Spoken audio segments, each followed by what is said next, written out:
Halo guys, pada video kali ini kita akan belajar tentang sifat koligatif larutan. Kalian tahu ini apa? Ya, tebakan kalian betul sekali. Ini adalah es putar. Lantas, bagaimana proses pembuatan es putar? Pembuatan es putar menggunakan prinsip penurunan titik beku larutan, di mana ke dalam larutan es ditambahkan sejumlah zat elektrolit. Nah, penurunan titik beku larutan ini merupakan salah satu dari sifat koligatif larutan. Dari contoh di atas, apa itu sifat koligatif larutan? Sifat koligatif larutan didefinisikan sebagai sifat larutan yang bergantung pada jumlah partikel zat terlarut dan tidak bergantung pada jenis zat terlarut tersebut, di mana yang harus digarisbawahi di sini hanya bergantung pada jumlah partikel zat terlarut. Berarti hanya kuantitas yang mempengaruhi, sedangkan kualitasnya tidak. Sebelum masuk ke materi, kita akan sedikit mengulas tentang satuan konsentrasi. Yang pertama yaitu molalitas atau disingkat jadi M kecil. Molalitas didefinisikan sebagai jumlah mol zat terlarut dalam 1 kg pelarut. Rumus molalitas sama dengan N dibagi massa pelarut atau kilogram pelarut. N melambangkan mol zat terlarut. Jika rumus ini diturunkan menjadi M sama dengan massa zat terlarut dibagi Mr dikali 1000 dibagi gram pelarut. Mr melambangkan massa molekul relatif zat terlarut dan gram pelarut melambangkan massa pelarut dalam satuan gram. Satuan konsentrasi yang kedua yaitu molaritas atau disingkat menjadi M besar. Molaritas adalah jumlah mol zat terlarut dalam 1 liter larutan. Perlu diingat, kalau molaritas dalam 1 kg pelarut, sedangkan molaritas dalam 1 liter larutan. Molaritas dirumuskan menjadi N dibagi volume larutan dalam satuan liter. N merupakan mol zat terlarut. Turunan dari rumus ini yaitu M sama dengan massa zat terlarut dibagi Mr dikali 1000 dibagi volume dalam satuan mili. Mr melambangkan massa molekul relatif zat terlarut, sedangkan volume melambangkan volume larutan dalam satuan mili. Ingat ya guys, jangan sampai tertukar antara molaritas dan molalitas. Lanjut ke satuan konsentrasi yang ketiga, yaitu fraksi mol atau X. Fraksi mol didefinisikan sebagai jumlah mol zat terlarut dalam jumlah mol total larutan, atau bisa juga didefinisikan sebagai jumlah mol pelarut dalam jumlah mol total larutan. Rumus fraksi mol yaitu Xt sama dengan Nt per Nt plus Np, atau untuk fraksi mol pelarut Xp sama dengan Np dibagi Np plus Nt. Nilai Xt di sini adalah fraksi mol zat terlarut, Xp fraksi mol pelarut, Np mol pelarut, dan Nt yaitu mol zat terlarut. Di mana jika Xt dan Xp atau fraksi mol pelarut dan fraksi mol terlarut dijumlahkan akan bernilai 1. Langsung saja ke materi sifat koligatif larutan. Sifat koligatif larutan dibedakan menjadi 4, yaitu penurunan tekanan uap, penurunan titik beku, kenaikan titik didih, dan tekanan osmotik. Sifat koligatif larutan yang pertama yaitu penurunan tekanan uap atau delta P. di mana dalam penurunan tekanan uap ini sangat berkaitan dengan yang namanya hukum Raoult, di mana hukum Raoult itu berbunyi tekanan uap dari larutan P sama dengan hasil kali fraksi mol dari pelarut X pelarut dengan tekanan uap dari pelarut murni P0. Penurunan tekanan uap delta P yaitu P0 min P berbanding lurus terhadap fraksi mol dari X terlarut. Jika hukum Raoult ditulis secara matematis, maka akan menjadi P sama dengan XP dikali P0, delta P sama dengan XT dikali P, dan delta P sama dengan P0 min P. Nilai P di sini melambangkan tekanan uap jenuh larutan. XP fraksi mol pelarut, P0 tekanan uap jenuh pelarut murni, delta P seperti yang tadi sudah disebutkan yaitu penurunan tekanan uap, dan XT fraksi mol zat terlarut. Yang kedua yaitu penurunan titik beku atau delta TF. F di sini merupakan singkatan dari freeze atau beku. Titik beku larutan didefinisikan sebagai temperatur di mana tekanan uap larutan sama dengan tekanan uap pelarut murni. Nah, dari definisi ini, maka dapat disimpulkan bahwa penurunan titik beku sangat berkaitan dengan penurunan tekanan uap. Penurunan titik beku dirumuskan menjadi delta TF sama dengan M dikali KF, dan delta TF sama dengan TF0 min TF. M merupakan molalitas dalam satuan molar, KF tetapan penurunan titik beku dalam satuan derajat Celcius per molar, TF0 titik beku pelarut murni, dan yang terakhir TF yaitu titik beku larutan, di mana nilai KF ini antar pelarut itu berbeda-beda, sudah ada tetapannya. Lanjut ya guys. Yang ketiga yaitu kenaikan titik didih atau delta TB. B ini berasal dari bahasa Inggris boil yang artinya didih.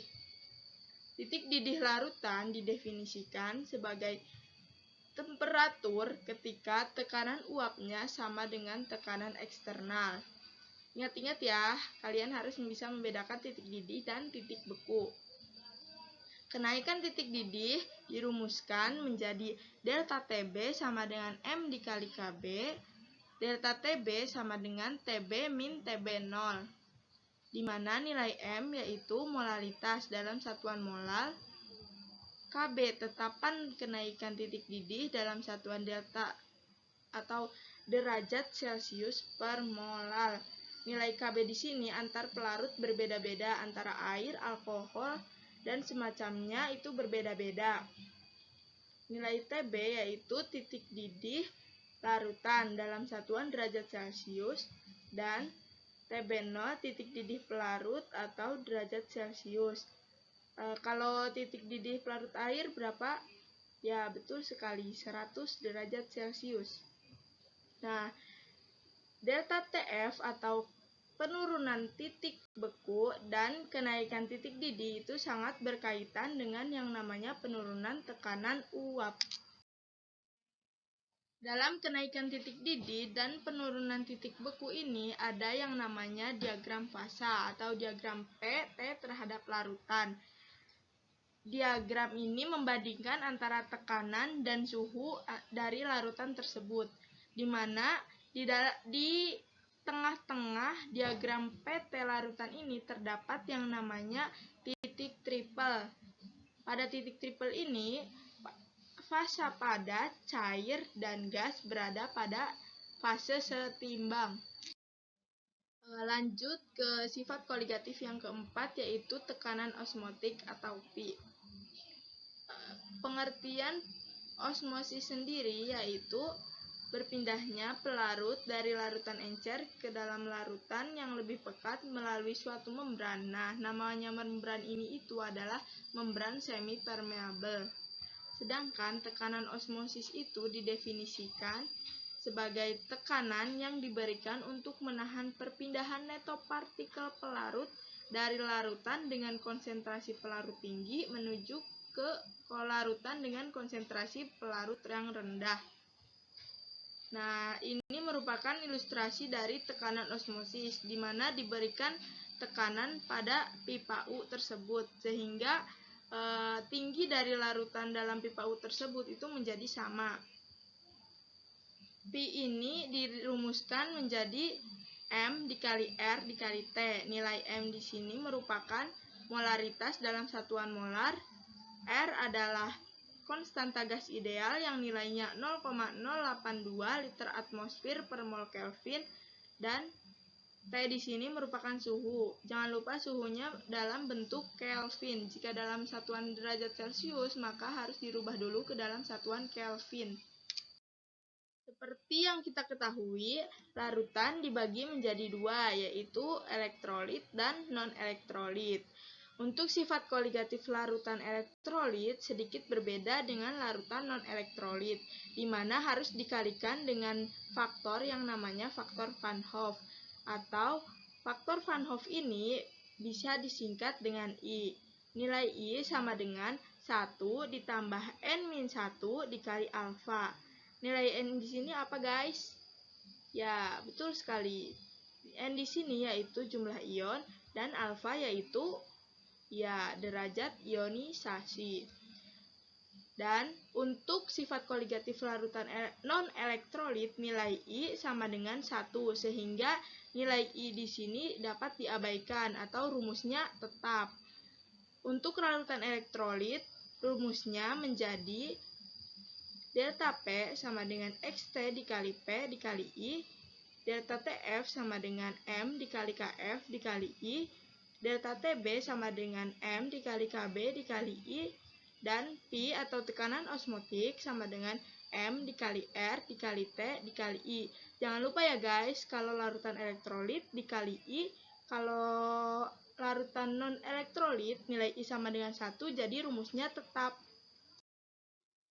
Jangan lupa sholatnya guys. Sholat di sini artinya soal latihan. Jangan lupa siapkan juga pulpen dan kertasnya untuk kita sama-sama menghitung. Soal yang pertama, sebanyak 45 gram urea dengan MR sama dengan 60 dilarutkan dalam 270 gram air dengan MR sama dengan 18. Jika tekanan uap air pada suhu 80 derajat Celcius adalah 700 mmHg, maka tentukan yang A yaitu fraksi mol larutan urea, yang B penurunan tekanan uap larutan urea, yang C tekanan uap larutan urea. Yuk kita sama-sama menjawab. Yang pertama diketahui, apa saja yang diketahui? Ya, massa urea sama dengan 45 gram. Kemudian MR urea sama dengan 60 dan massa air sama dengan 270 gram, MR air sama dengan 18, serta yang terakhir yaitu apa? P0 sama dengan 700 mmHg. Yang kedua yaitu ditanyakan, apa saja yang ditanyakan? Nah, yang A adalah fraksi mol urea atau X urea, yang B delta P, dan yang C P. Langsung saja kita jawab. Yang pertama yang A.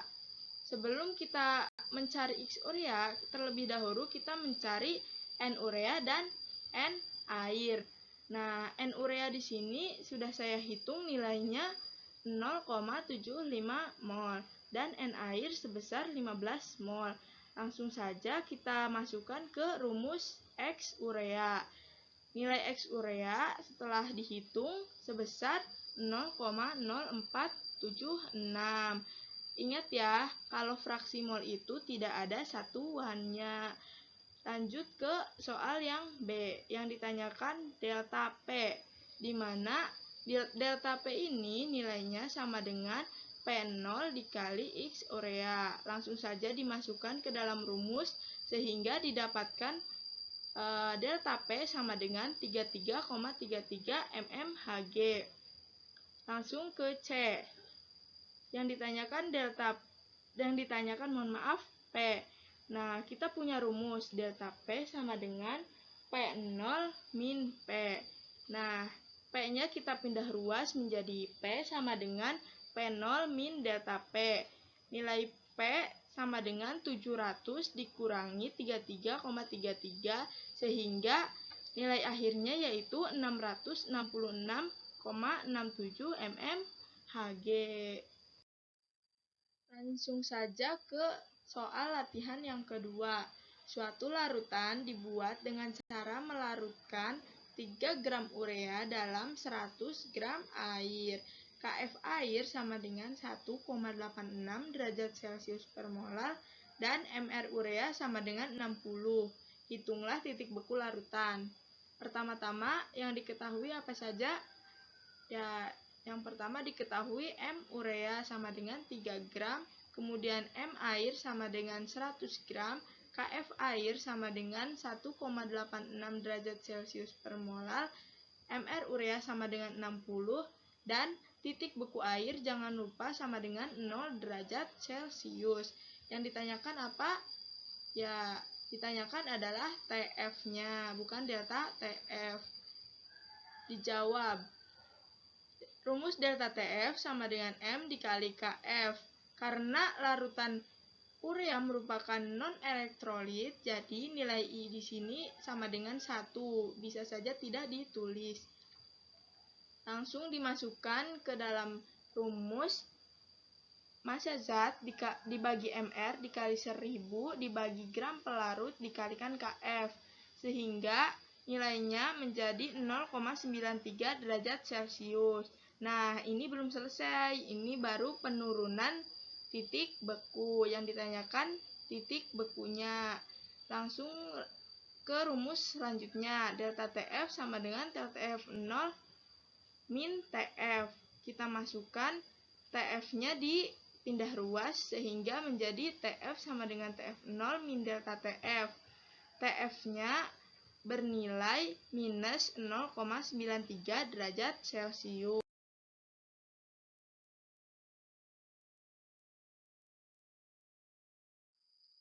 Langsung saja ke solat yang ketiga.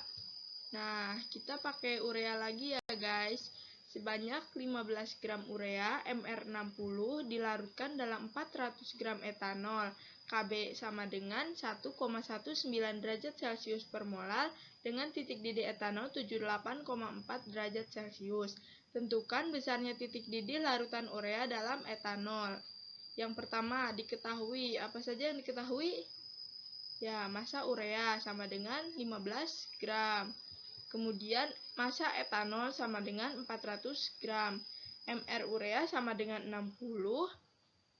Kb-nya sama dengan 1,19 derajat Celcius per molar dan Tb0 sama dengan 78,4 derajat Celcius. Apa yang ditanyakan? Ya, betul. Tb. Kemudian langsung saja kita jawab. Yang pertama, rumusnya yaitu delta Tb sama dengan M dikali Kb. Urea masih merupakan larutan non-elektrolit sehingga I sama dengan 1. Dimasukkan ke dalam rumus menjadi delta Tb sama dengan massa zat dibagi Mr dikali 1000 dibagi gram pelarut dikali Kb. Sehingga nilai delta Tb sama dengan 0,744 derajat Celcius. Kita masih punya rumus satu lagi yaitu delta Tb sama dengan Tb min Tb0. Sehingga jika Tb kita pindah ruaskan, rumusnya menjadi Tb sama dengan Tb0 plus delta Tb. Sehingga didapatkan nilai Tb sebesar 79,144 derajat Celcius. Jadi, besarnya titik didih larutan urea dalam etanol sebesar 79,144 derajat Celcius. Kita masuk ke contoh soal yang terakhir ya guys. Soalnya, sebanyak 1,17 gram NaCl dilarutkan dalam 200 ml air. Tentukan tekanan osmotik larutan pada suhu 27 derajat Celcius. Alfa sama dengan 1, mR NaCl sama dengan 58,5. Apa saja yang diketahui? Ya, massa NaCl sama dengan 1,17 gram, volume air sama dengan 250 ml, kemudian mRNaCl sama dengan 58,5, T-nya sama dengan 27 derajat Celcius. Jangan lupa dijadikan Kelvin menjadi 300 Kelvin. Alfanya sama dengan 1. Yang ditanyakan di sini adalah tekanan osmosis atau Pi. Langsung saja kita jawab. Sebelum kita masukkan ke rumus tekanan osmosis, terlebih dahulu kita mencari nilai molaritas.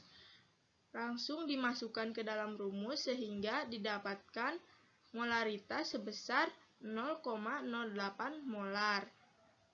Nah, kita menggunakan larutan NaCl. Ingat, NaCl merupakan larutan elektrolit. Jadi, kita harus mengalikannya dengan yang namanya faktor Van Hoff. NaCl bila diionisasi akan menghasilkan Na+ dan Cl-, sehingga nilai N-nya sama dengan 2 karena ada ion positif dan ion negatif sehingga dijumlah menjadi 2. Masukkan ke rumus I sehingga nilai I untuk NaCl bernilai 2. Kita masukkan ke dalam rumus Pi sama dengan M dikali R dikali T dikali I yang sudah tadi kita dapat. Nilai M sama dengan 0,08, R sama dengan 0,082, T sama dengan 300, dan I sama dengan 2. Kita kalikan sehingga didapatkan nilai Pi sebesar 3,936 atm. Jadi, tekanan osmotik larutan pada suhu 27 derajat Celcius untuk larutan NaCl adalah 3,936 atmosfer. Sampai di sini dulu ya guys, pembahasan mengenai sifat koligatif larutan. Jangan lupa subscribe, like, comment, and share. Thank you semuanya. Salam kimia.